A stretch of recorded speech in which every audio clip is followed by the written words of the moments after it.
Улсын маань цоглох зүрх нь болсон нийслэл Улаанбаатар хот дэлхийн хот болох зорилт твшүүлэн эрс шинжилгээ хийж байгаа юм а. Хөгжил гэдэг маш жижиг зүйлээс эхэлдэг. Нийслэл Улаанбаатар хотын хөгжил гэдэг нэг иргэний амьдрах орчноос эхсүүлээд нийтдээ сая гаруй иргэний амьдрах орчин өнгө төрөх тэдний амьдралын өнгө төрхөөс олон зүйлийг тодорхойлон харж үнэлт өгч болдог юм а. Тэгэхээр Улаанбаатар хотод сүүлийн 4 жил эрс шинжилгээ хийсэн ийм он жилүүд болж өнгөрч байна. Үзэгч та бүхэндээ бид 2012-оос 2013 оны томоохон ажлуудыг үзэглэн хүргэж байна. Нийслэлийн иргэдийн төлөөлөгчдийн хурал тогтмол үйл ажиллагаатай боллоо. Иргэний танхим байгуулж, иргэдийн оролцоог нэмэгдүүллээ. Нийслэл иргэдтэй нээлттэй боллоо. Засаг даргын захирамж удирдлагуудын гадаад томилолтын зардал ил тод боллоо. Дүрмтэй Улаанбаатар буюу дэлхийн хотын жишгээр ажиллах орчноо бүрдүүллээ. Нийслэлийн нутгийн захиргааны албан хаагчдыг сонирхлын зөрчлөөс сэргийлэх журам батлагдлаа. Ахмадуудаа халамжийн тохилог орон сууцнд амьдруулж эхэлсэн. Орон сууцны дэмжлэгийн сан байгууллаа. Улаанбаатар хот эрүүл аюулгүй байдлын индекстэй боллоо. Иргэд амьдрах орчныхон зураглалыг өөрсдөө гаргалаа. Нийслэл хотын захирагчийн ажлын албаны нэгжийг гэр хороололд байгууллаа. Хот шин технологи ноу хавг төсвийн бус хөрөнгөөр нэвтрүүлэх үйл ажиллагааг журамллаа. Нийслэлд ажлын байр бий болгоул төсвийн бодлогоор дэмждэг боллоо. Сургууль цэцэрлэгийн хүртээмжийг нэмэгдүүллээ. Хотын сургуулиуд хүүхдийн автобустай боллоо. Багаангийн сурагчдын өвлийн амралтыг уртсгалаа. Хотод багаангийн багш нарын хөдөлмөрийг үнэлж урамшуулдаг боллоо. Зэрэг дайчдыг алдаршуулж урамшуулах зорилгоор Монгол цэргийн жавхааг гайхуулдаг боллоо. Нийслэлд ажиллах нарийн мэргэжилтнүүдийг өндөр хөгжилтэй орнуудад бэлтгэх эхлэл тавигдлаа. Хотын замыг анхудаа угаадаг боллоо. Хотын хур хогноос салгах шинэ менежмент нэвтэрлээ. Хотын 2030 он хүртэлх ерөнхий төлөвлөгөөнд тодтгол хийж улсыг хурлаар батлууллаа. Хотод гэр хорооллыг дахин төлөвлөж хөгжүүлэх бүтээн байгуулалт эхэлсэн. Хотод баригдаж байсан зөрчилтэй барилгуудын үйл ажиллагааг зогсоолоо. Барилгын ослыг бууруулах аюулгүй ажиллагааны шин журам мөрдүүлэх болсон. Улаанбаатарын хууль бусаар бусдын эзэмшилд очсон газрыг иргэдийн мэдээлэлд буцаан өгч төрийн хамгаалалтанд авлаа. Баян хошуу додон буудлыг хотын дэд төв болгон хөгжүүлэх ажил эхэллээ. Хотын захиргаа Баян хошуу руу нүүхээр боллоо. Хотод замын түгжирлийг бууруулах цогц арга хэмжээ авлаа. Замын хөдөлгөөний зөрчлийг камераар бүртгэж торгуулийн хуудсыг хаягаар хүргэдэг боллоо. Улаанбаатар метро төслийг үндэсний аюулгүй байдлын зөвлөлөөс дэмжлээ. Хүй додон худаг орчмыг Монгол наадмын төв болгохоор шийдвэрлэлээ. Иргэдэд гэр бүлийн хэрэгцээний зориултаар өмчлүүлэх газрын хэмжээ байршлыг тогтоолоо. Нийт эзэмшлийн эд хөрөнгийг анхудаа тоолж хамгаалалтанд авлаа. Нийслэлийн ногоон бүсийн ой усан сан бүхий газарт шинээр газар олохгүй шийдвэр гарлаа. Газар үнэлэх аргачлал боловсруулж иргэдээсээ санал авлаа. Нийслэлчүүдийн ундны усны нөөцийг баталгаажууллаа. Ардчилсан орнуудын хамтын нийгэмлэгийн сайд нарын уулзалтыг зохион байгууллаа. Зарим арьс ширний үйлдвэрийн үйл ажиллагааг зогсоолоо. Аюул далалсан сурчлагын самбаруудыг буулгалаа. Хөгжлийн бэрхшээлтэй иргэдэд ээлтэй дэд бүтцтэй болох ажлыг эхлүүллээ. Хот байгуулалтын мэдээллийн санд инженерийн шугам сүлжээг наривчлан бүртгэлээ. Хотын зүүн бүсийн 50,000 өрхийг дулаанаар найдвартай хангах станцын барилгын ажил эхэллээ. 5 дугаар цахилгаан станц барих газрыг эцэслэн шийдлээ. 101.2 км авто зам шинээр барьж өргөдөглөө. Хотын гудамж орчин үеийн шинэ гэрэлтүүлгээр өнгө нэмлээ. Их тойрог доторх 68 гудамж зам талбайг 6 зэрэглэлээр тогтчуулах хөрөнгө оруулалтыг шийдвэрлэлээ. Иргэд орчноо сайжруулах санаачлаг гаргаж бүтээн байгуулалтаа өөрсдөө хийдэг боллоо. Туул сэлб голын дагуух 122 км хурдны замын асуудлыг шийдвэрлэлээ. Smart City Mobile Application нэвтрүүлэх ажил хийгдлээ. Нийслэлийн бүтээн байгуулалтын дээд чагнал олгодог боллоо. Тэгэхээр ямар нэгэн ажлыг хийгээд ийм боллоо гэж өөрсдөө дүгнэх нь бол өрөөсгөл ойлголт байдаг. Тэгэхээр Улаанбаатар хотын хувьд бол олон ажлыг санаачилж байсан. За энэ дээр бол бас дүгнэлтийг бол иргэд өгч байгаа. Тэгэхээр иргэд бол өөрсдийн амьдралаараа өөрийнхөө өдөр тутмын энэхүү бодит үйл ажлыг бол төрийн байгууллага маань ямар ажил хийж байна гэдгийг бол бас бодитоор харж байгаа. Тэгээд 2012 оноос хойш бол Улаанбаатар хотод удирдлагуудын шинжилгээний баг ажиллаж эхэлсэн. 2012 он 2013 онд бол бас их бүтээн байгуулалтын их ажлыг санаачилсан ийм он жилүүд болж өнгөрч байсан юм а. Нийслэл нээлттэй хот болсон. Төрг ихээр хаалттай бүх юм далд нууцлаг байдаг зарчим хотод эрс өөрчлөгдсөн. Төрийн үйлчилгээ, цэвэр тунгалаг, хурдан шуурхай хүнд сурталгүй байх ёстой зарчмыг нийслэлийн удирдлагуудын зүгээс баримтлан төрийн үйлчилгээний талаарх бүх мэдээллийг нээлттэй болгож Улаанбаатар сонсож буй лавлгаа мэдээллийн төвийг байгуулснаас хойш 4 жилийг үзэх гэж байна. Одоо хотын иргэнд бүх мэдээлэл нээлттэй ямар нэгэн хаалтгүй болсон учраас дуртай мэдээлэл авч санал хүсэлтээ өгч хариугаа авдаг болсон. Нийслэл хот нээлттэй болсны бас нэг жишээ бол засаг даргын захирамж, удирдлагуудын гадаа томилолтын зардал ил тод болсон. Хотын удирдлагын гаргаж байгаа аливаа шийдвэр 2 хоногийн дотор олон нийтэд мэдээлэгдэж байхаар болсон. Даргын хотын засаг дарга болоод гаргасан хамгийн анхны захирамжуудын нэг нь бол мэдээллийн ил тод байдлыг хангах тухай нутгийн захиргааны байгууллагууд өгсөн захирамжийн үүрэг байдаг. Тэр захирамжийн дагуу бол Улаанбаатар хотын бүх нутгийн захиргааны байгууллагууд өөрийнхөө вебсайтаа ажиллуулах, вебсайтн дээр мэдээллийн ил тод байдлын тухай хуулийн дагуу байх ёстой бүх мэдээллүүдийг аль биесээр тавих ийм асуудлыг анх удаа өргөжүүлж ингэж гаргаж ирсэн. За биднийг бол засаг авахд бол Улаанбаатарын цэгийн гэсэн энэ вебсайт бол өдөртөө 100 сарда 100 1500 хүн үздэг ийм одоо вебсайт байсан бол одоо өнөөдөр бол жирийн үед бол 30-аас 40 мянган хүн байн үздэг. Зарим онцгой үед бол 200 мянган хүртэл хүн үздэг. Хамгийн их хандлтаа төрийн байгууллагуудын хамгийн их хандлтаа вебсайт болсон. Ийм одоо юу гоо. Тэгээ энийг бол би зориуд өнөөдөр ингээ харуулах гал энэ самбар дээр гаргацсан байгаа нь бол бидний өнгөрсөн жилүүдийн засаг шинжилгээ талаар хийсэн бүх ажлууд энэ дээр ингээ өөрийнхөө байр суурь олоод ингээд ажилладаг байгаа байхгүй. Хамгийн нэгдүгээр бид нар Улаанбаатар хотод бол удирдлагын шийдвэр гаргах процессыг бол бүгдийн ил тод нээлттэй болгосон.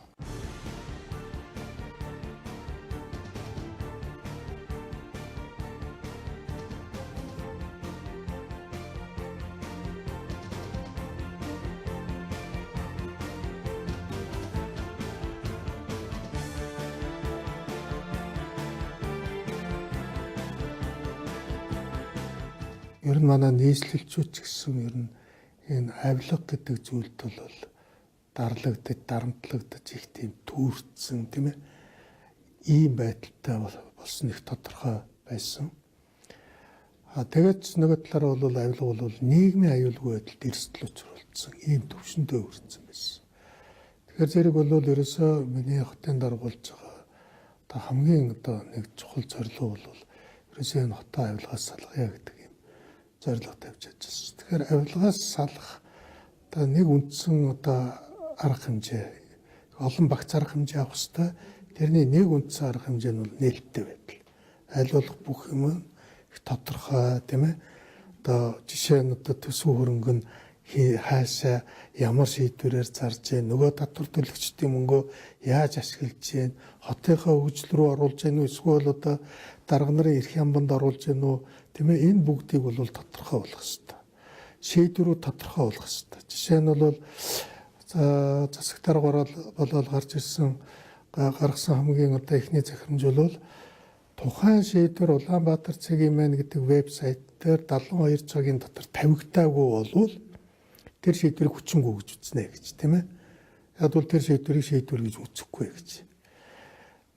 Тэгэхгүй бол өмнө нь бол газрын талаар буун шийдвэр гарсан байдаг. Хүмүүс мэддэггүй.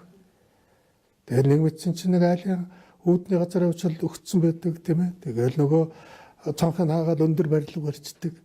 Нөгөө иргэдэн шийдвэрээ ч мэдээгүй байх жишээтэй. Тэгэхээр зэрэг ийм одоо шийдвэрийг санхүүгээ бүх юмыг бол ил тод болох ажлыг эхлүүлсэн. Гэтэ нэг бэрхшээлтэй юм нь бол одоо эхний үед бол хүмүүс нэг тийм сонирхож өгдөггүй, орж өгдөггүй их гайхаж ирсэлтэй тий.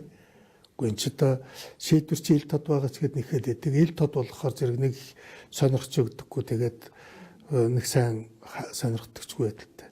Харин сүүлийн үед бол энэ нэрчимжээд хүмүүс яагаад бол тэндээс орж мэдээлэл авч जैन, сонины эвлэлээр тавьж जैन, улс төрд ашиглаж जैन энэ сайн хэрэг шүү дээ. Яагаад бол хэрэглгээнд ороод ирсэн. Нөгөө мэдээлэл маань. Мэдээлэл хэрэглгээнд ороод ирэхээр хяналтанд ороод ирж байгаа байхгүй юу? Дүнжин гарав дээр байгаа хэрэгтэйгээ видео уулзсагаад тусгай цаг болсон. Одоо биечлэн уулзч болно, видео хорол хийж болно. Заавал одоо иргэдийг нааш ирүүлээд ингэхгүй байх. Ийм болцоог бий болгож. За бас нэг зүйл бол манай Улаанбаатар хотын гар утасны аппликейшнуудыг бид нар нэлээд хэдийд хийсэн. Одоо смарт UB гэдэг Улаанбаатар хотын гар утсаа авшиглаж байгаа. Энэ дотор бас Улаанбаатар хотын юугаа газраа хайх Улаанбаатартай холбогдсон захирамжийн мэдээлэл, тендерийн мэдээлэл одоо энэ дотор байгаа юм ингэж аппликейшнаар авах болцоог нээсэн гар утсаар авах. Тийм ингээ Улаанбаатарын констракшн ингээ Улаанбаатарт барьж байгаа бүх одоо барилгын ингээ харуулах юм бол энэ барилгыг хэн барьж байгаа юм те хэн хийж байгаа хүчин жолны хязээ ямар одоо давхартай байр шин хаана ингээд одоо харамсалтай манай хүмүүс энийг бас тэр болгон ашиглахгүй байгаа. Улаанбаатар хотын засварын хамгийн түрүүнд хийсэн бас ажлыг бол call center бид байгуулсан Mobicom-тай хамтраа тийм. Тэгээ одоо call center гэдэг call center маань одоо манай иргэдэд өгж байгаа бүх хөргөлгөмтийг анх удаа бид нар юунаас аваад уцаар аваад тэгээ тэр хүмүүсийнхаа хаана хэн дээр явж байгаа энэ бүх асуудлыг эргэж харуулдаг. Нийслэлийн иргэдийн төлөөлөгчдийн хурлын тогтоол, нийслэлийн засаг даргын захирамжуудыг Улаанбаатар цэгийн сайтад байрлуулж иргэд мэдээлэл авдаг болсон. Тухайн үед Улаанбаатар цэгийн сайтад зочилдог иргэдийн тоо маш цөөхөн байсан.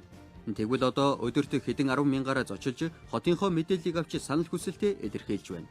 Нийслэлийн иргэдийн төлөөлөгчдийн хурал өдрөлд 1-2 удаа хуралдаж байсан бол 2012 оны сонгуулийн үр дүнгээр бүрдсэн шинэ иргэдийн хурлын бүрэлдэхүүн сар бүр хуралдаж, шаардлагатай асуудлаар цаг тухай бүрэн хуралдаж шийдвэр гаргадаг болсонд шинэлэг үйл ажиллагаа байсан.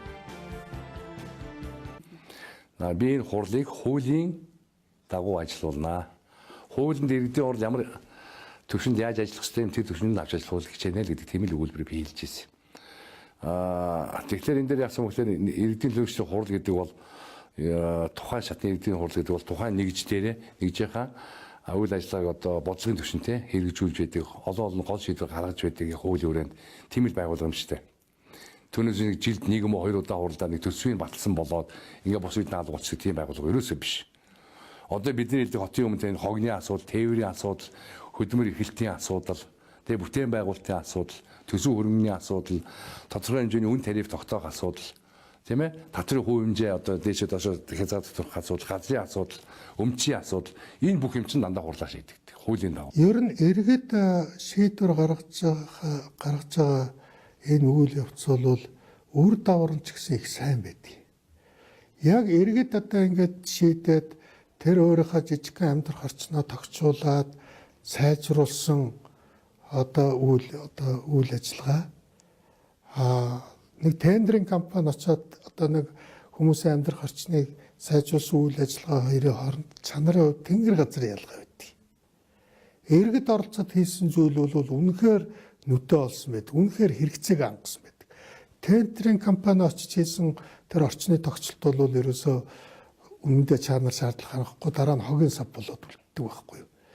Тэгэхээр иргэд илүү одоо амьдралдаа хэрэгцээтэй өөрийнхөө төлөө шийдвэр гаргах байдлаараа хамаагүй илүү ухаалаг гэдэг нь бол харагдаж байгаа юм шүү дээ. Тэгэхээр төр сайн менежер байх ёстой гэсэн тодорхойлт байдаг. Нөгөө талаараа төр гэдэг бол үйлчлэгээний байгууллага байх ёстой гэдгээ. Тэгэхээр Улаанбаатар хотын хувьд бол бас иргэн та бидний татварын мөнгөөр одоо санхүүжиж байгаа, төсөө бүрдүүлж байгаа.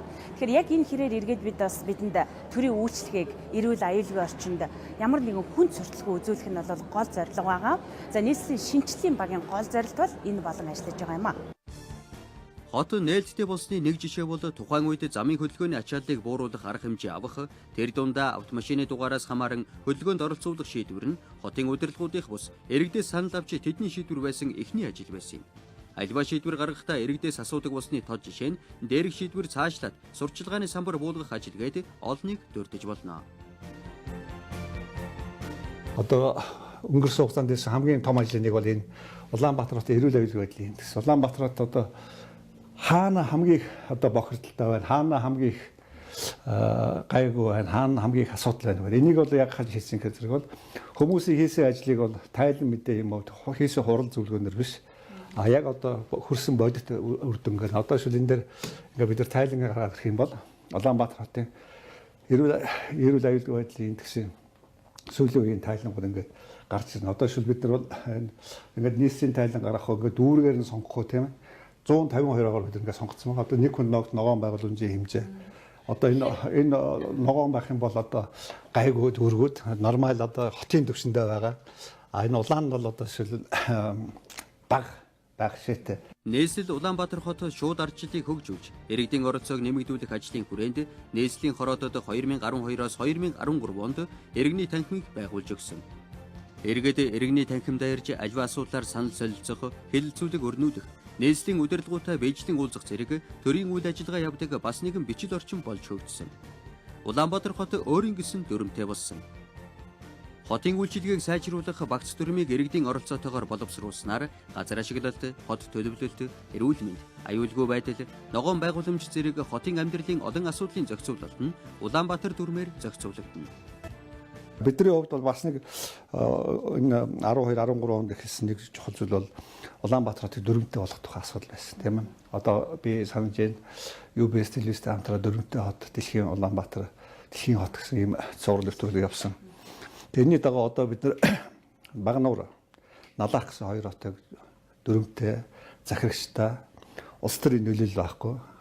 Иргэд нь өөрсдөө сонгодог энэ тогтолцоог бүрдүүлж байгаа. Энэ бол өөрөө асар том одоо ололт. Манай хүмүүс заримдаа ойлгохгүй. Энэ бол ямар явгаар чухал вэ гэхээр бол улс төрийн орон зайгүй болж байгаа. Элен далангүй хэлэхэд бол одоо бас тэр болгон нээлттэй байгаад байх дургүй байдаг юм байна тийм ээ. Ер нь тэр өөрийнхөө үйл ажиллагаар мандаалахаас өөр аргагүй байдалд ордог. Одоо жишээ нь бид юу гэдгийг одоо Дүнжин гаруй одоо тэр үйлчлэгээний супермаркет хийж штэ. Тийм биз дээ тийм ээ. Өөрөөр хэлбэл аль болох хүнд суртлыг бид одоо байхгүй болох чиглэлээр л ажиллаж байна. Энэний дараа бол бас янз бүрийн яам төрийн захиргааны бусад байгууллагуудад бол жоох эвгүй байдал үүсчихэл яг бол хүн элтэд жишээд ирж штэ. Үгүй энэ чинь Улаанбаатараас очиод үйлчлэгийг авах болохоор бид нар ямар ч төвөггүй байдаг. Тийм ээ. Бус газар